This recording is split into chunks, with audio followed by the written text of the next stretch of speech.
G'day guys, welcome back to another video by VarietyMMOs. My name is Coffee and today I'd like to bring you the Witcher PvP guide. So the goal of this video is to actually teach you some basic combinations, go through the abilities themselves and have a look at what they actually do and why they're useful for PvP, setting up your two different wheels for PvP on this particular build, and also I'd like to part with you some of my knowledge from playing the Witch in the arena so often. There's a couple of things that you can do that will make a real difference, such as taking your heals, which a lot of witches don't seem to do.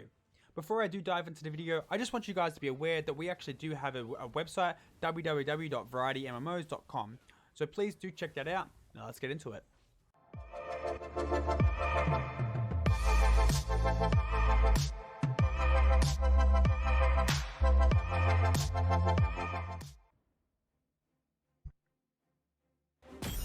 Okay, so this guide, as I'm about to fight, is 452 CP over me, so normally he would absolutely destroy me, but he's clearly on a mobile phone, I'm on an emulator using my controller, and I've just used my skills and I've outplayed him.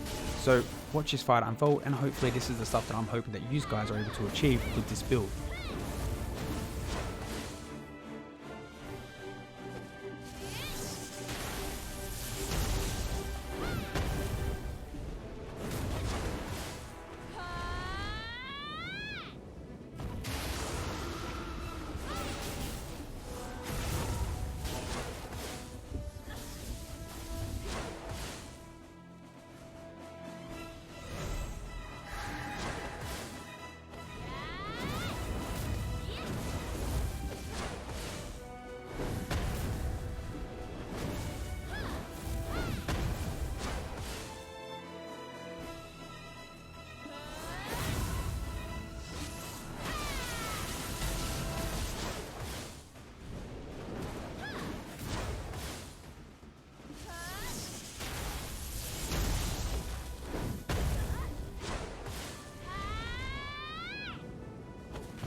Okay, so the Witch has lots of crowd control, like a lot. Nearly every single ability has some form of crowd control attached to it.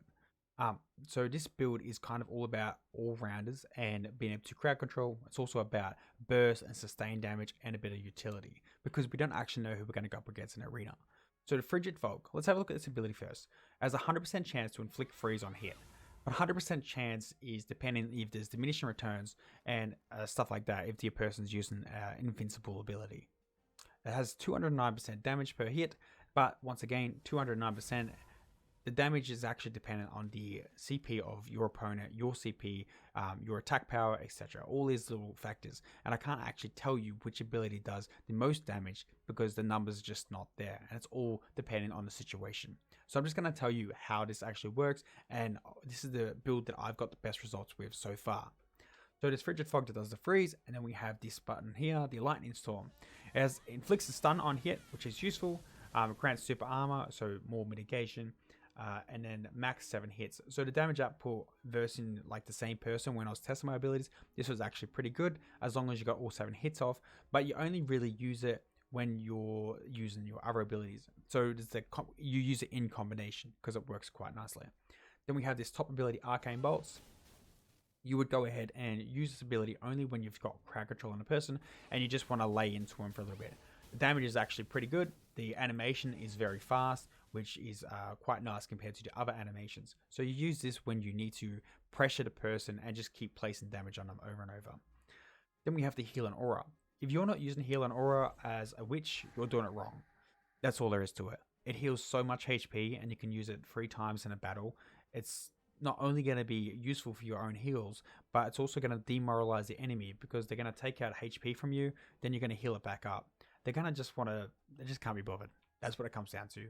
I've seen that happen a lot of times when I was versing different people. I was just kind of basing it on somebody's, attitude as they were running around trying to kill me. I would heal myself up and they just quit.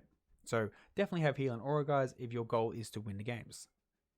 All right, let's move on to the bottom build. We have Meteor, we have Fireball, we have Thunderbolt, and we have the utility of Time Warp. So Time Warp, let's cover that really quick. 17% movement speed for 12 seconds, pretty straightforward. You want to use that when a warrior's on top of you or you're just trying to get away because you've actually wasted your blinks. Then let's have a look at the Thunderbolt.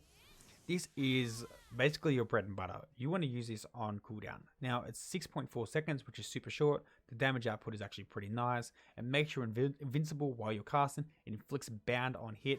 Bound, I love it because it just knocks them down. It really allows you a chance to pile into them with your DPS.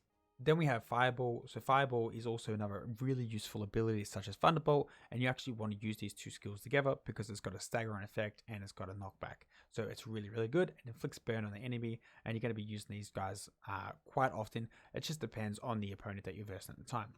So then we have Meteor. Meteor is your burst damage. It's going to do crazy amounts. However, it has a very, very long animation.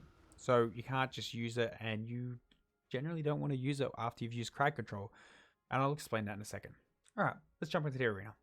Okay, so this is just a friendly arena. I'm going to be using Weeb as a training dummy. We're going to use the abilities and pretty much go back over why we use these abilities as we do. So first of all, the lightning bolt. Let's start here. Bread and butter, super powerful, nice damage, and does a bound. Then you want to go straight into fireballs. I had a delay there, human error.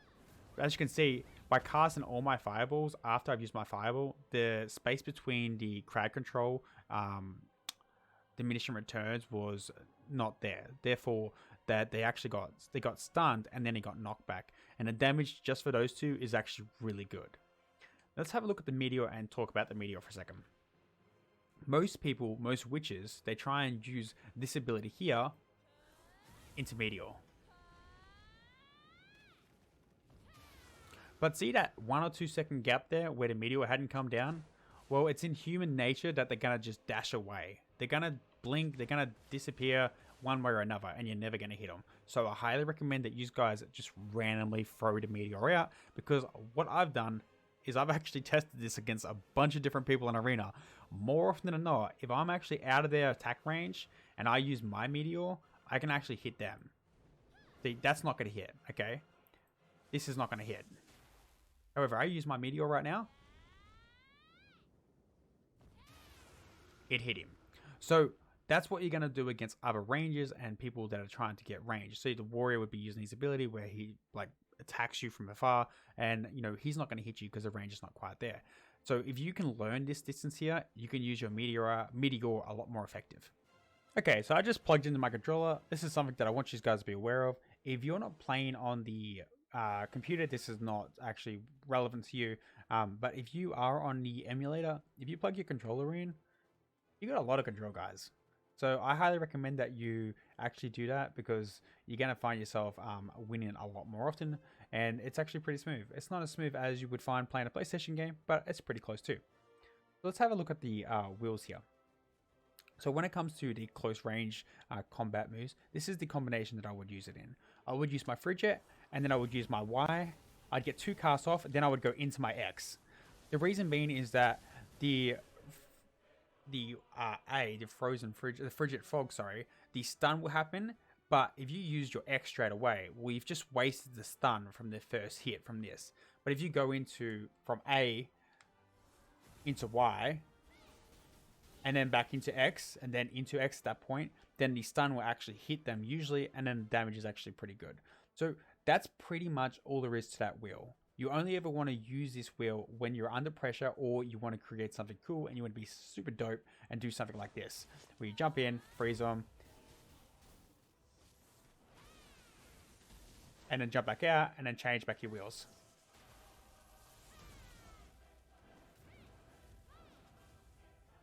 Like so. That's pretty much what the combination is going to be. It's going to be a lot of cat and mouse. You're running away, and kind of making them make mistakes, and then you punishing them for it. That's how the witch plays really well. And then you use your own utility, your heal, whenever they've done some kind of damage to you and you've just backed off, okay? Because like I said, demoralizing an enemy is really going to hurt them. Okay guys, that wraps up the video. Thank you very much for watching. If you did like the content, please consider subscribing to the channel, like and comment below if you have any other opinions on the builds that I should try out in the future.